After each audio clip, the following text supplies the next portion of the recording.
ওকে খুশি করতে বেশি কিছুর প্রয়োজন হয় না, কিন্তু আপনার কাছে দামি দামি জিনিসপত্রও চায় না।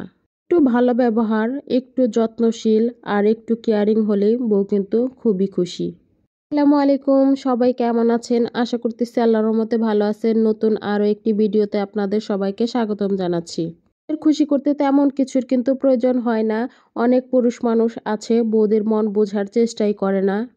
দের মন কিন্তু খুবই নরম হয়, তারা চায় তার স্বামী তাদের প্রতি অনেক যত্নবান হবে, তাদের প্রতি কেয়ারিং হবে, তাদের মন বোঝার চেষ্টা করবে। মেয়েদের কিন্তু এইটুকুই চাওয়া। আর ছুটির দিনে জামাই যাতে একটু বাইরে নিয়ে যায়, সময় পেলে বউকে বাচ্চাকে একটু সময় দিবে, মেয়েদের কিন্তু এইটুকুই চাওয়া থাকে।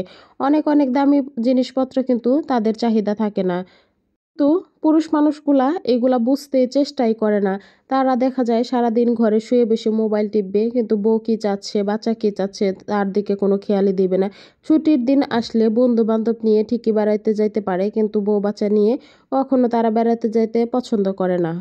তো মেয়েরা তার বিপরীত, তারা চায় তাদের স্বামী যাতে তাদেরকে এই সময়গুলা দেয়, ছুটির দিনে একটু বাইরে নিয়ে যায়, একটু চটপটি ফুচকা ঝালমুড়ি এগুলা খাওয়াইলে কিন্তু তারা খুবই খুশি হয়ে যায়। এদের মন এতটাই নরম হয় যে সারাদিন অক্লান্ত পরিশ্রম করার পরেও তারা যদি দেখে তাদের স্বামী তাদের সাথে হাসি মুখে কথা বলতেছে, তাদের সারাদিনের ক্লান্তি কিন্তু এক নিমেষেই দূর হয়ে যায়। পরিবারের অন্যান্য সদস্যরা যতই খারাপ হোক না কেন, যতই অত্যাচার করুক না কেন, তুমি যদি বলে থাক তুমি কিছু মনে করো না, আমি তো আছি তোমার পাশে, তাহলেই কিন্তু সাতক্ষণ মাপ সমস্ত পৃথিবীর কষ্ট ভুলে থাকা যায়। আর অনেক ছেলে মানুষ আছে যারা 2-3টা বাচ্চা হওয়ার পরে বউকে নিয়ে আর বাইরে যাইতে লজ্জা পায়, বউকে নিয়ে বাইরে যায় না। ছেলেগুলা কিন্তু বুঝতেও চেষ্টা করে না, তাদেরকে শুধুমাত্র বাবা ডাক শোনানোর জন্য একটা মেয়ে তার জীবনের অর্ধেক অংশই শেষ করে দেয়। এর জন্য আমি সকল ভাইদেরকে বলবো, প্লিজ একটু বউদের মন বোঝার চেষ্টা করুন। বউরা বেশি কিছু আপনাদের কাছে চায় না, একটু সময় দিন, দেখবেন সংসার সুখে শান্তিতে ভরে থাকবে। যাই হোক, অনেক কথা বললাম। আমরা যখনই সময় পাই তখনই তো বাইরে চলে আসি বাচ্চা দুইটাকে নিয়ে। সময় না পারলেও মাসে 1-2বার এরকম আমরা বাইরে চলে আসি। আমরা হয়তো বা খুব নামি দামি রেস্টুরেন্টে যাই না, কিন্তু রাস্তার পাশে এইসব দোকান থেকে একটু ঝালমুড়ি চটপটি ফুচকা এগুলা খেয়ে কিন্তু আমাদের বাচ্চারা আলহামদুলিল্লাহ খুশি থাকে। তো দেখা যায় বার্গার স্যান্ডউইচ আমার ছেলে এগুলো পছন্দ করে, সেগুলাও খাওয়া হয়।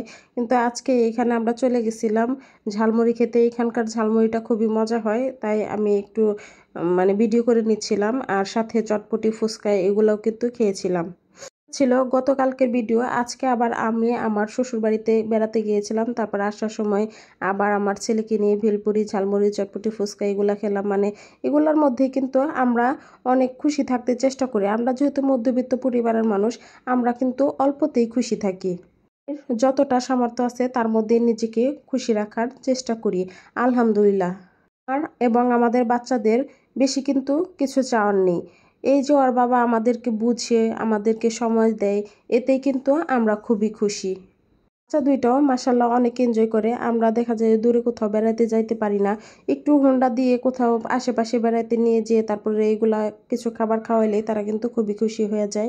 ফিরে আসার সময় আমি কিন্তু সবসময় আমার শাশুড়ি মায়ের জন্য কিছু না কিছু নিয়ে আসি। আমরা যেটা খাই তার জন্য সেটাই নিয়ে আসার চেষ্টা করি। আজকের ভিডিওতে আমি বেশ অনেকগুলা কথা বলে ফেলছি, কারো যদি খারাপ লেগে থাকে তাহলে প্লিজ আমাকে মাফ করে দিবেন। আর এখানে শাশুড়ি মায়ের জন্য ছোট্ট ছোট্ট কিউট কিউট পুরি আর সমোসা নিয়ে আসছি, সবাই মিলে খেলাম।